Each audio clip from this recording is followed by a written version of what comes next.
Hey Leos, how y'all doing? Welcome. We're going to be taking a look at your March general reading here.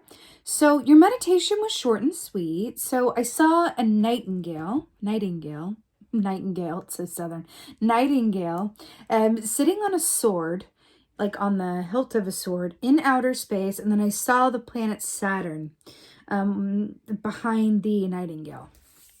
So the nightingale is very much about what you say and how you say it. It's about, you can really say pretty much anything that you want to anyone, depending on the way in which you deliver what you're saying. It really can make the difference between getting what you want and alienating others. It really, really can.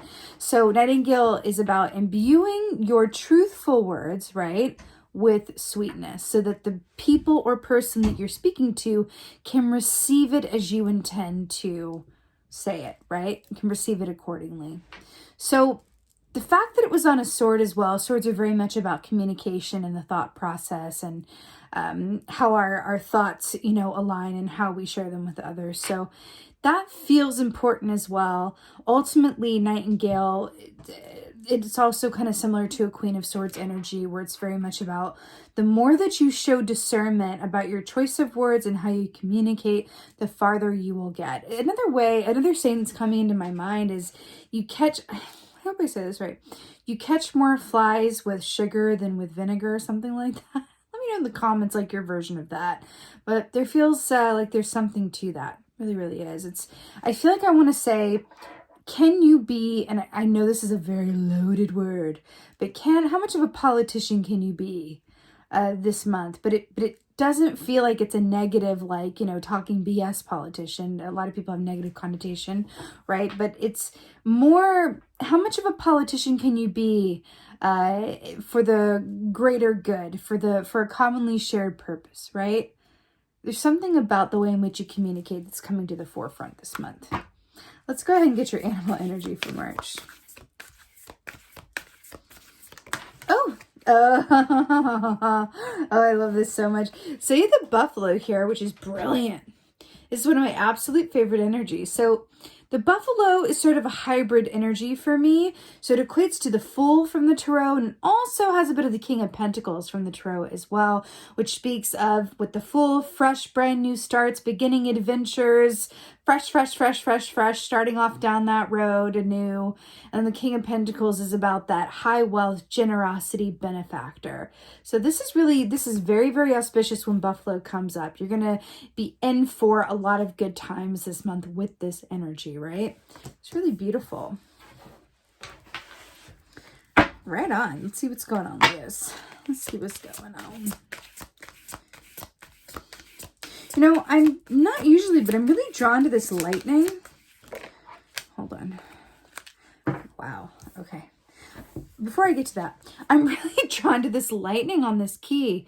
It's like lightning only strikes once, or like it's this earth energy, but with this fire behind it.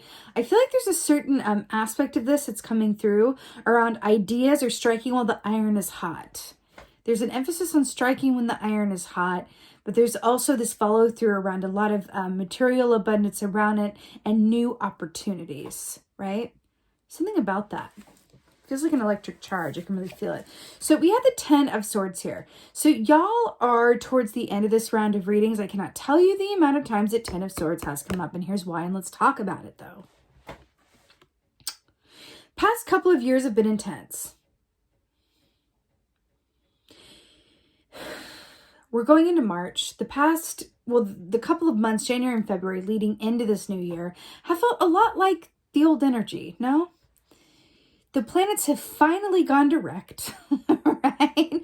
Things are in alignment now, and it is post the equinox that I feel, the equinox being the spring equinox on March 21st of this month, that we as a collective are going to start experiencing the benefit from the alignment of those planets and start to see real progress and a real feeling of we're moving into a new energy, right? Still dealing with stuff that has come before, that's always the way, but it's going to be a feeling of a new energy, unlike an energy that we have felt since like pre-pandemic, only it won't be that energy, it'll be new. different. It'll always be different, right? So something about that. And the buffalo, I feel the buffalo kind of winking at me like, yeah, you have no idea what's coming. But the Ten of Swords here speaks of a complete ending of a given cycle. And that's my point with this, right? This is about something completely ending and something new emerging. So it's interesting that we have the Ten of Swords on the back of the buffalo, which is the energy of the Fool. Endings that lead to new beginnings. I feel like also for some of y'all, this could be coming through as an aspect of yourself that wants to die or be left behind, right? This could be really anything. This could be not knowing when to rest and overworking, right, with the buffalo. This could also be, self-sabotage behavior or negative thoughts or overgiving, right, with the buffalo as well. There could be an aspect of overgiving or giving more than you get or whatever that is. But this could be an aspect of yourself or your given circumstances that want to end before shifting into this new energy. So again, this is in your primary position. This is what is coming with you that may influence your month ahead, but that is, in the past, as it were. What else is going on? Yeah. Oh, 2 for 1. Okay. Oh.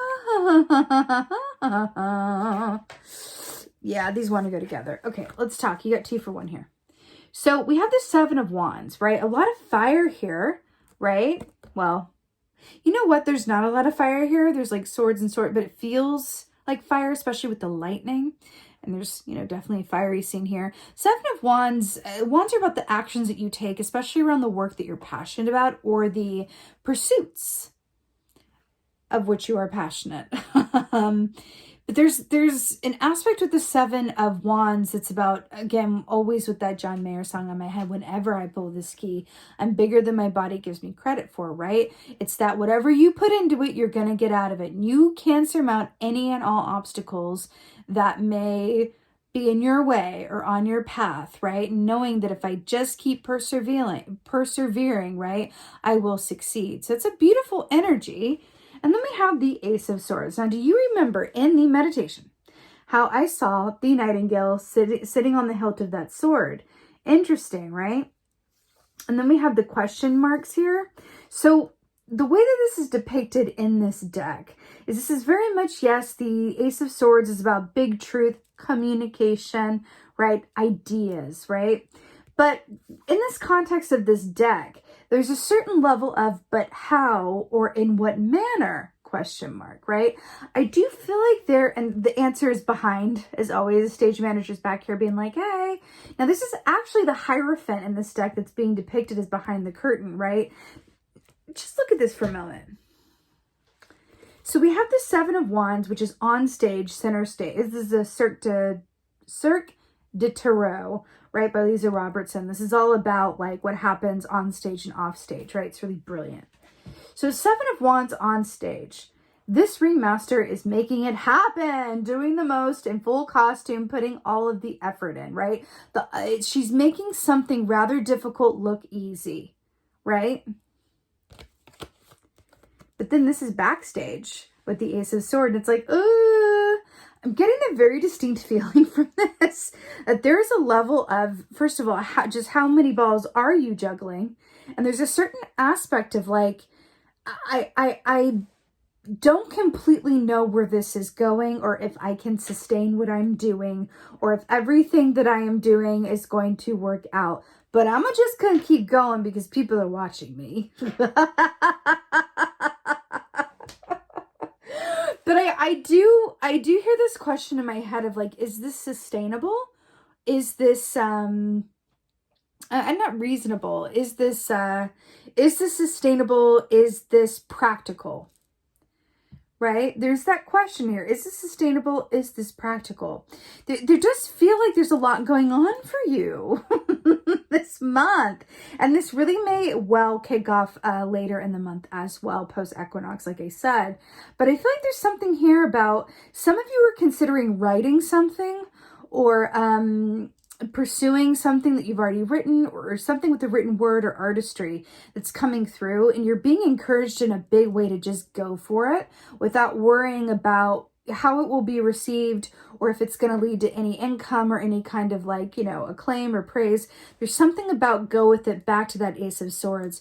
I'm being taken back to the initial nightingale and with how you say it. I feel like perhaps part of your message that you're here to share with the world is that you are able to either simplify difficult concepts, right? Make difficult things look easy, or really spread a message that people need to hear, that with the buffalo is very healing.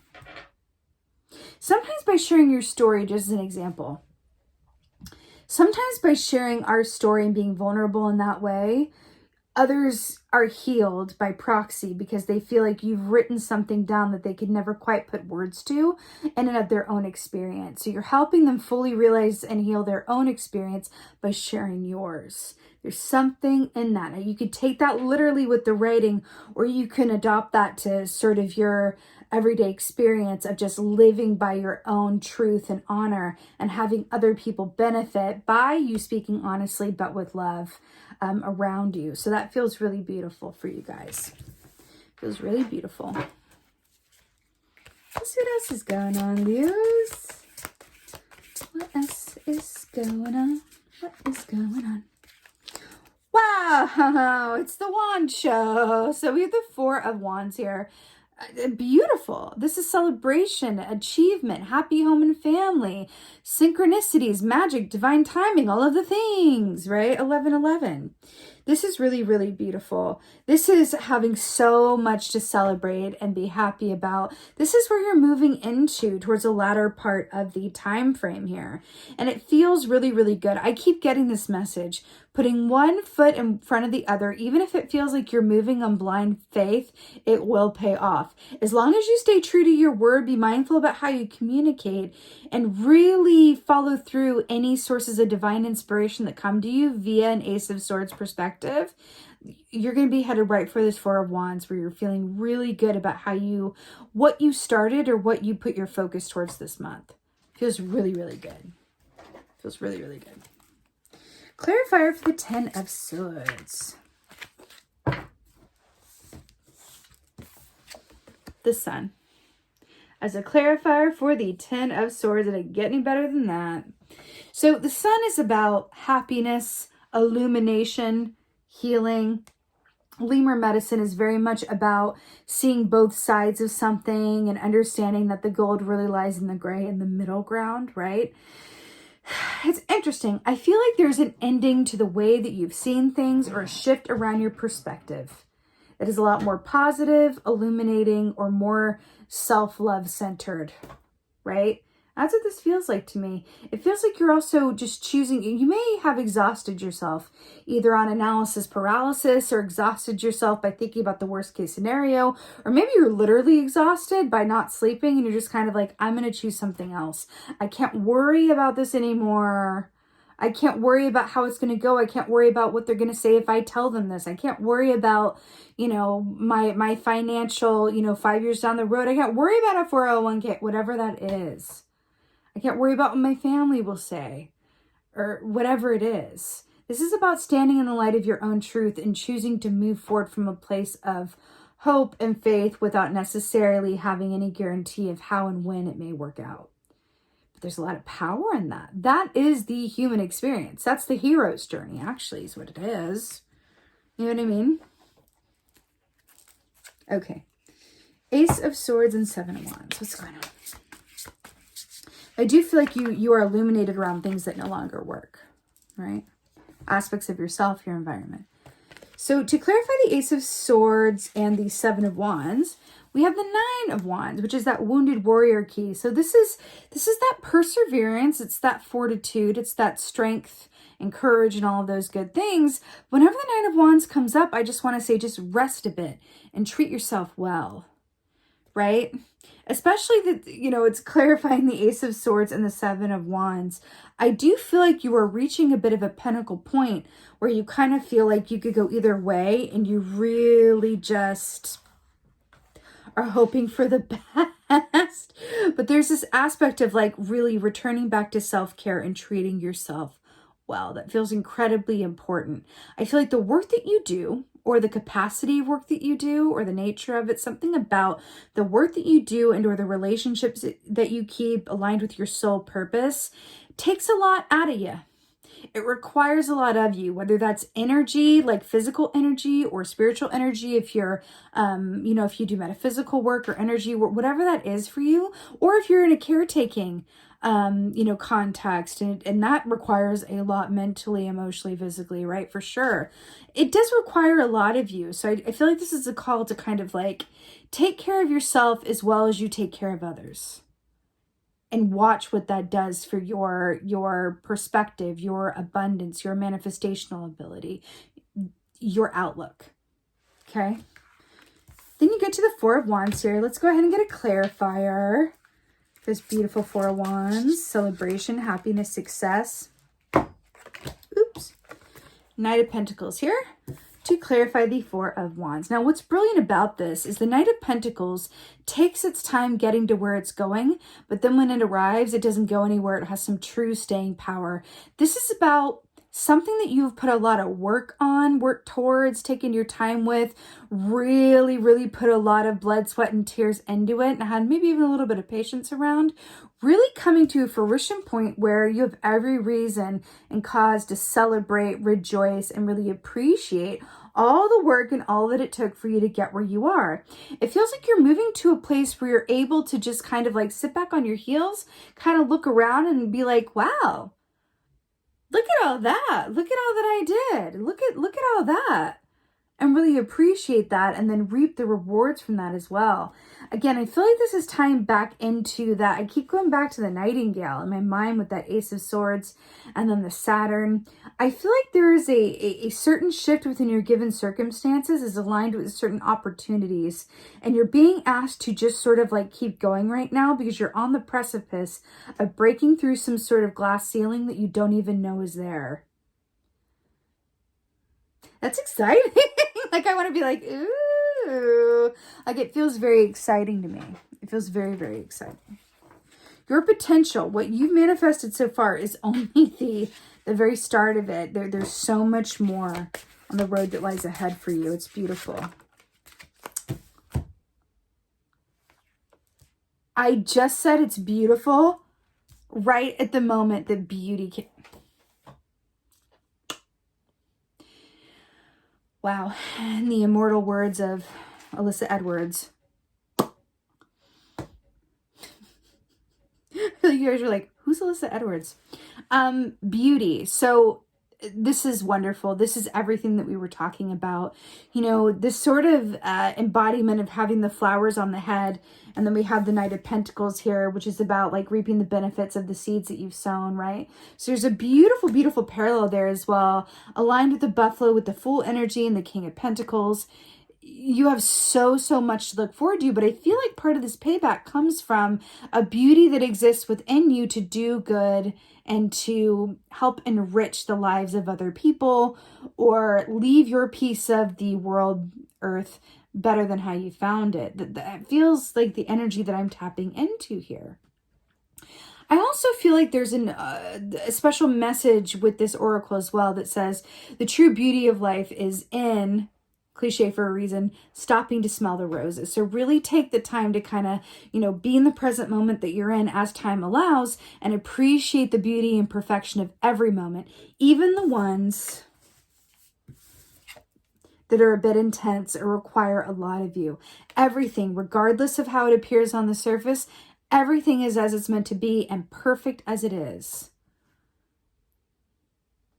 Everything is as it's meant to be and perfect and as it is. Any thought or feeling to the contrary is really just our expectations not lining up with the flow, right? Something to that. It's not easy. It's very human to want things to be a certain way or just want things to get easier, want things to be better or bigger or more or less or whatever it is. But to come from a place of acceptance, right? It's that beautiful like Buddhist energy of I accept and see the perfection of everything exactly as it is right now, because I also know that the only constant is change. And if I look away for too long, this bloom is going to come off that rose and I will have missed the moment when it was there. But then when the bloom comes off the rose, that also is perfect, because then I'm going to look away again. I'm going to look back and the bloom will be returned anew, right? So there's something about aligning with the flow of appreciation and the natural cycles and abundance of life. Again, one last note about this nightingale, because I swear to God, like I it's like right here. Returning to your message and what you are here to share with others, or say or speak your truth about something, this feels more important than I can say. It may help with whatever this is, whether this is a message or you're writing your story, or you have something you need to say to someone, or you need to ask for boundaries around something, or you're setting boundaries with yourself and how you communicate with yourself. Whatever this is, I feel like there is a very important soul lesson connected with this task. So don't rush it. Don't rush it. Sit with it. Really think about how you communicate, and if how you communicate is received as intended by the parties with whom you are communicating. Something in that. It feels incredibly important to use your voice, Ariel. Okay. Use that voice. It feels incredibly important. People need to hear what you have to say. All right. Woo, my beautiful Leos. I am sending you so many blessings for a wonderful March ahead. Briefly, just a reminder that I do have a new-ish Facebook group going on. It's a place where metaphysically minded, spiritually inclined, psychically curious folks can get together in a safe, inclusive space and share stories, ask questions. It's been a beautiful way for me to connect with you guys personally as well. I would love, love, love, love to see you guys over there. The link to join is in the description box below. Please remember to like, share, and subscribe. I would love that so, so much. And with that being said, just thank you. Thank you so, so much for being here. And as always, and most of all, thank you for being you. And be well. Until next time.